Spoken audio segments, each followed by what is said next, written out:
สบายดีมาพบกับหลินซ่าล่องพะบางพากินมื้อนี้พาพี่น้องมากินแกงนอใส่น้ำยาหนางแล้วก็ใส่ผักเนามีมะเขืออ่อนแดเนาะกำลังฮ้อนๆเลยเดี๋ยวซดน้ำจากในก่อน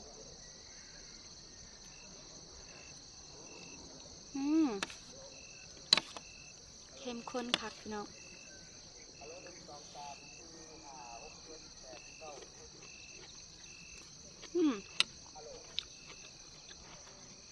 ฮ้อนครับ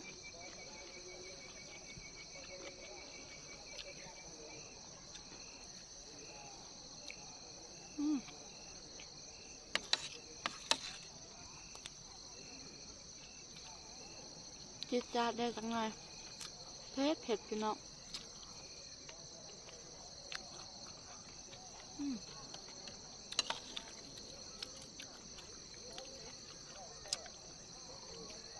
แซ่บๆนำกันเด้อ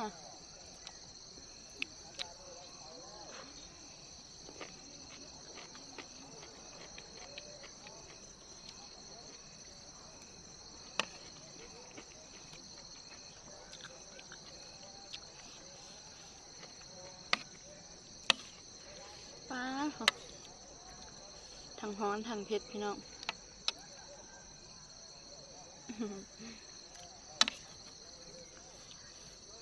มาเด้อกินน้ำกันนะ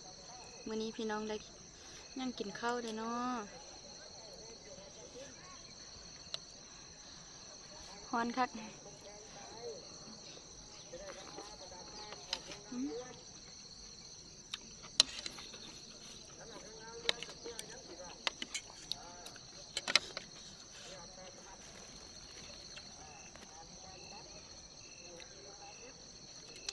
กินข้าวเหนียวกับแกงนอ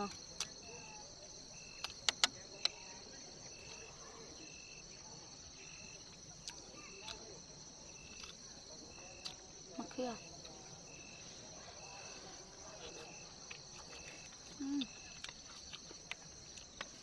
หวานคักมะเขืออ่อนหวานแซ่บพี่น้องหิวข้าวเนี่ย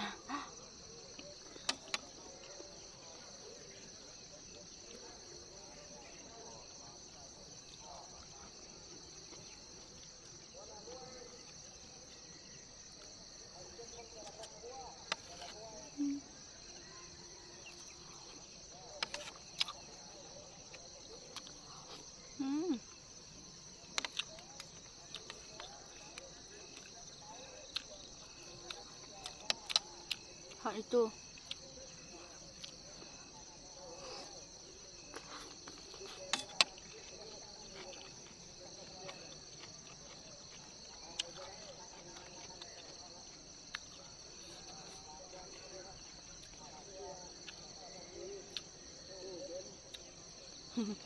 ผักเนา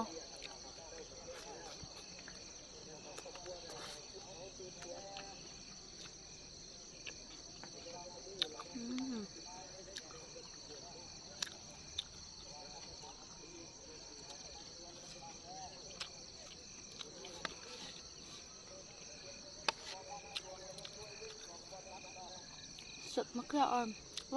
าน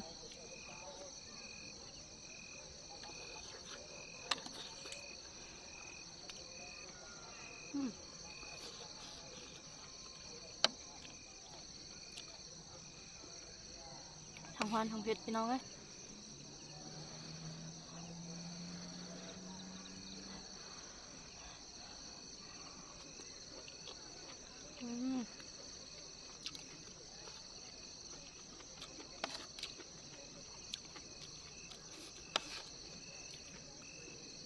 วิดีโออาจจะมืดนิดนึงนะ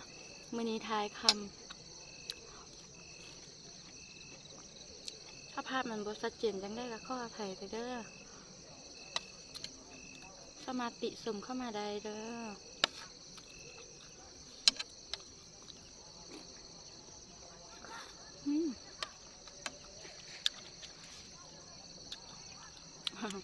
ใส่ถั่วพร้อมมันพอยาว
ผักเนา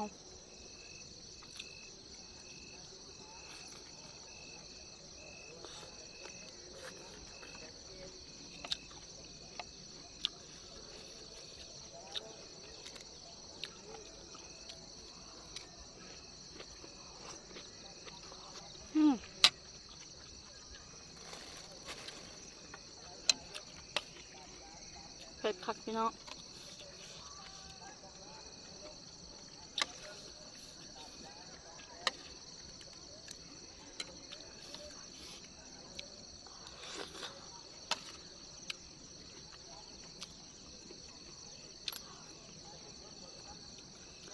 ขอโทษขออภัยสำหรับคลิปนี้เนาะอาจจะมืดไปหน่อยนึง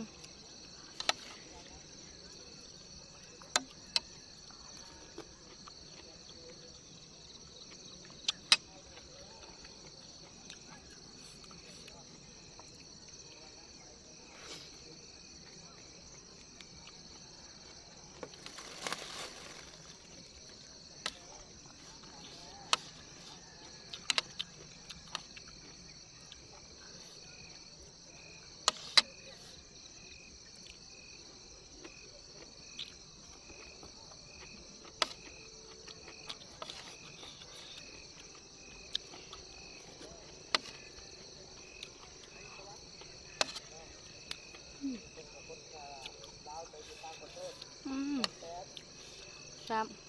อิ่มคักพี่น้องคำสุดท้ายอิ่มแห้ง